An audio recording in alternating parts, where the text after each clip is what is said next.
इस कहानी की शुरुआत डोरी के बचपन से होती है, जिसमें उसके माता पिता उसे सिखा रहे होते हैं कि उसे भूलने की बीमारी है जो उसे याद रखनी है। डोरी उस बात को याद रखने की पूरी कोशिश करती है और उस बात को याद रखती है। एक दिन डोरी अपने माता पिता से दूर हो जाती है और समुद्र में खो जाती है। वो उन्हें ढूंढने के लिए पूरी कोशिश करती है पर उन्हें ढूंढ नहीं पाती और ऐसे ढूंढते ढूंढते वह बड़ी हो जाती है। अपनी फैमिली को ढूंढते ढूंढते उसे एक दिन मर्लिन मिलता है जो अपने बेटे नीमो को ढूंढ रहा था। जहाँ डोरी और मर्लिन पहली बार मिले थे उसके 1 साल बाद डोरी और मर्लिन नीमो को उसके स्कूल छोड़ने जा रहे होते हैं, जहाँ डोरी भी उनके साथ चली जाती है। वहाँ एक बड़ी सी मछली छोटी मछलियों को घर वापसी का मतलब बता रही होती है। तभी डोरी को भी उसके घर की कुछ यादें याद आने लगती है। वहाँ से एक बहुत बड़ा मछलियों का झुंड निकलता है। झुंड में डोरी खो जाती है और बेहोश हो जाती है। जब उसे होश आता है तब उसे अपने घर का पता नवरत्न बीच कैलिफोर्निया याद आ जाता है, जहाँ पर डोरी बचपन में रहती थी, जहाँ पर उसके माता पिता रहते थे। घर का पता याद आने के बाद डोरी उनको ढूंढने के लिए मर्लिन और नीमो से कहती है। मर्लिन उसे समझाने की कोशिश करता कि कैलिफोर्निया बहुत दूर है, हम उन्हें नहीं ढूंढ सकते, हम दोबारा खो जाएंगे। लेकिन डोरी नहीं समझती और मर्लिन से कहती है कि मुझे अपनी फैमिली की याद आ रही है और मुझे उनके पास जाना है, प्लीज मेरी हेल्प करो, मैं उन्हें अकेले नहीं ढूंढ सकती। ये बात सुनकर नीमो भी मर्लिन को डोरी की फैमिली ढूंढने को कहता है और मर्लिन मान जाता है। उसके बाद वो तीनों डोरी के फैमिली को ढूंढने के लिए निकल जाते हैं। वो लोग एक कछुए के झुंड के साथ निकलते हैं जो नवरत्न बीच कैलिफोर्निया जा रहा था।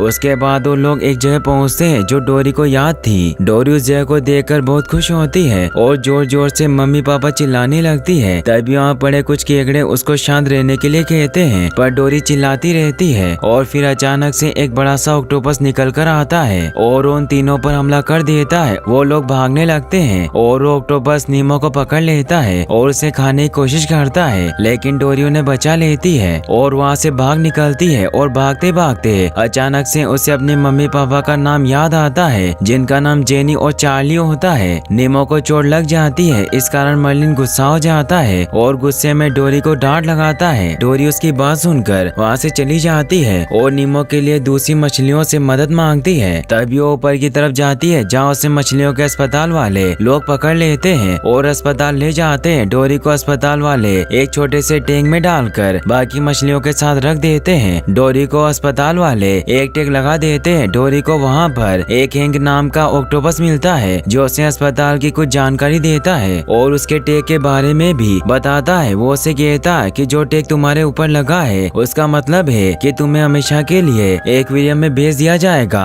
हैंक उससे कहता है कि अगर वो टैग तुम मुझे दे दो तो मैं तुम्हारी मदद करूंगा तुम्हारी फैमिली ढूंढने में। डोरी उसे बताती है कि उसे भूलने की बीमारी है। ये सब सुनने के बाद हैंक उसे एक जार में डालकर वहाँ से ले जाता है। वहीं दूसरी ओर नीमो और मर्लिन डोरी को ढूंढ रहे होते हैं और उसे ढूंढते ढूंढते समुद्री सील के पास पहुँचते हैं और उनसे मदद मांगते हैं। वो उसे डोरी के गायब होने की सारी बात बताते हैं। सील पूरी बात सुनने के बाद उनसे कहते हैं कि वो लोग उसे हॉस्पिटल ले गए होंगे, वो अस्पताल वहाँ ऊपर है। मर्लिन उनसे पूछता है कि हम वहाँ कैसे पहुँचेंगे, क्या तुम हमारी मदद करोगे। वो सील कहते हैं ठीक है, हम तुम्हें बता देंगे। हैंक और डोरी वहाँ से निकलने लगते हैं और हैंक डोरी को एक मैप दिखाता है। उस मैप में डोरी अपने घर को ढूंढने की कोशिश करती है, जहाँ उसे एक सीपी दिखाई देती है, जिसे देखकर डोरी को अपने बचपन में सीपियों को इकट्ठा करने की याद आती है, जिसमें उसके माता पिता ने कहा था कि सीपियों का पीछा करने से तुम अपने घर तक पहुँच जाओगी। और फिर वो हैंक को उस सीपी के पीछे जाने को बोलती है। हैंक डोरी को लेकर एक स्टोर रूम में छिप जाता है, जहाँ से एक इंसान कुछ मरी हुई मछलियाँ लेकर जा रहा होता है। तभी डोरी भी उस पानी में कूद जाती है। वो इंसान डोरी को तालाब में फेंक देती है, जहाँ उसे उसके बचपन की दोस्त डेस्टिनी मिलती है। वो दोनों एक दूसरे को देखकर बहुत खुश होती है। डेस्टिनी को थोड़ा कम दिखता है। डोरी डेस्टिनी को अपनी सारी बात बताती है और डेस्टिनी उसे अपने दोस्त से मिलवाती है, जिसका नाम बेली है, जो दूर की आवाजें सुनकर रास्ता बता सकता है। डोरी कहती है कि मुझे अपने मम्मी पापा का नाम याद आ गया, मुझे उनसे मिलना है, क्या तुम मेरी मदद करोगी। उसके बाद हैंक वहाँ पर आ जाता है और वो डोरी से कहता है कि अब मुझे वो टैग दे दो, मैंने तुम्हारा काम पूरा कर दिया।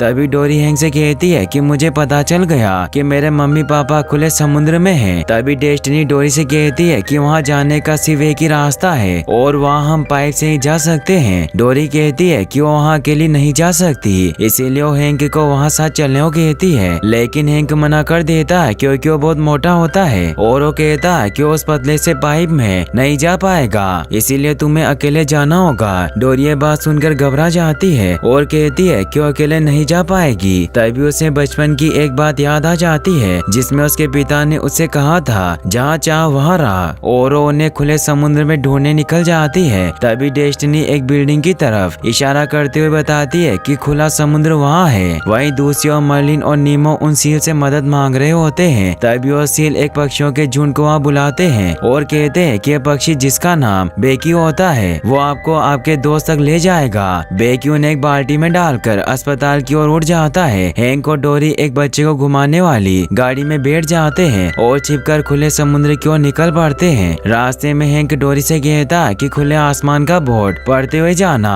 तभी रास्ते में वो लोग एक बच्चे से टकरा जाते हैं और बच्चे के हाथ से पॉपकॉर्न नीचे गिर जाते हैं। वहीं दूसरी ओर से मर्लिन आ रहा होता है। बेकी उन पॉपकॉर्न को नीचे देखकर मर्लिन और नीमो को एक पेड़ पर लटकाकर पॉपकॉर्न खाने लगता है। मर्लिन उस पेड़ से उतरने की कोशिश करता है जिसके कारण वो हवा में उछल जाता है और मर्लिन और नीमो दूर एक एक्वेरियम में जाकर गिर जाते हैं। हैंक और डोरी समुद्र को ढूंढने की कोशिश करते हैं। डोरी खुले समुद्र के साइन बोर्ड को पढ़ने की जगह दुनिया का नंबर 1 चश्मा साइन बोर्ड पढ़कर उसकी तरफ बढ़ जाती है और गलत रास्ते चली जाती है। यहाँ पर कुछ बदमाश बच्चे उनको पकड़ने की कोशिश करते हैं। डोरी को उसके बचपन की कुछ याद आती है कि उसके माता पिता ने उसे कहा था कि बस तैरते रहना है, और उसके बाद वो दोनों तैरते रहते हैं और किसी तरह से बच्चों से बच जाते हैं और उसी रास्ते वो लोग खुले समुद्र तक पहुँच जाते हैं। मर्लिन बेकी को वापस बुलाने की कोशिश करता है लेकिन वो वापस नहीं आता और थोड़ी देर बाद मर्लिन और नीमो किसी तरह वहाँ से निकलकर एक तालाब में आ जाते हैं। वहीं दूसरी ओर हैंक और डोरी खुले समुद्र तक पहुँच जाते हैं। हैंक डोरी को खुले समुद्र वाले एक्वेरियम में डाल देता है और डोरी उसे अपना टेक दे देती है। उसके बाद डोरी हर मछली से अपने मम्मी पापा के बारे में पूछने लगती है लेकिन कोई भी उन्हें नहीं जानता।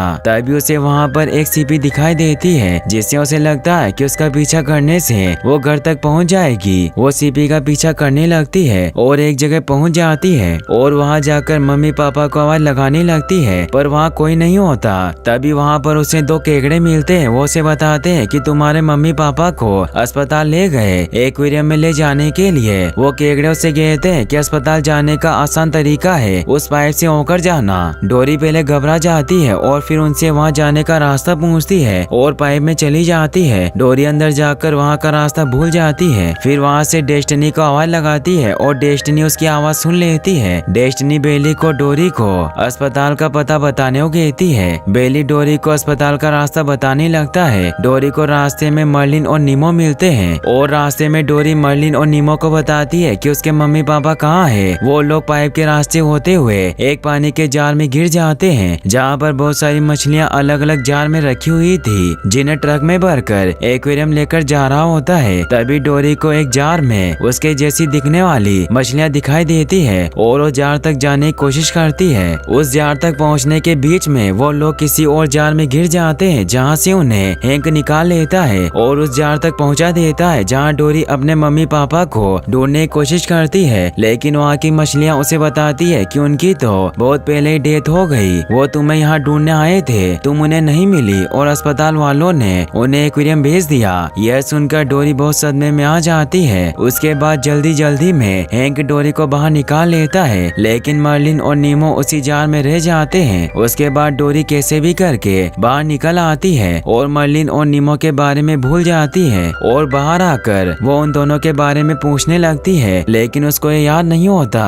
कि वो किसके बारे में पूछ रही है। वो रोने लगती है और इधर उधर घूमने लगती है और ढूंढते ढूंढते उसे वहाँ सीपीओ की लाइन दिखती है और वो सीपीओ की लाइन के पीछे जाने लगती है। जैसे वो आखिर में पहुँचती है तो वो देखती है कि वहाँ 2 मछलियाँ हैं और वो 2 मछलियाँ और कोई नहीं बल्कि उसके माता पिता होते हैं। वो उन्हें देखकर बहुत खुश होती है, उनको अपने बारे में बताती है और बताते बताते ही उसे मर्लिन और नीमो के बारे में याद आ जाता है और वो मर्लिन और नीमो के बारे में अपने मम्मी पापा को बताती है और कहती है कि मुझे उन्हें बचाने जाना है। वो उन्हें मर्लिन और नीमो के बारे में सारी बात बताती है। उसके बाद वो डेस्टिनी और बेली को बुलाती है। यहाँ डेस्टिनी और बेली दोनों कूदकर समुद्र में आ जाते हैं। डोरी डेस्टिनी को अपनी सारी बात बताती है और कहती है कि हमें उस ट्रक को रोकना है जिस ट्रक में नीमो और हैंक के एक्वेरियम जा रहे थे और बेली अपनी पावर से उनका पीछा करता है और वो लोग ट्रक के पीछे जाने लगते हैं। बेली कहता है कि उन्हें रोकने के लिए हमें ट्रैफिक जाम करना होगा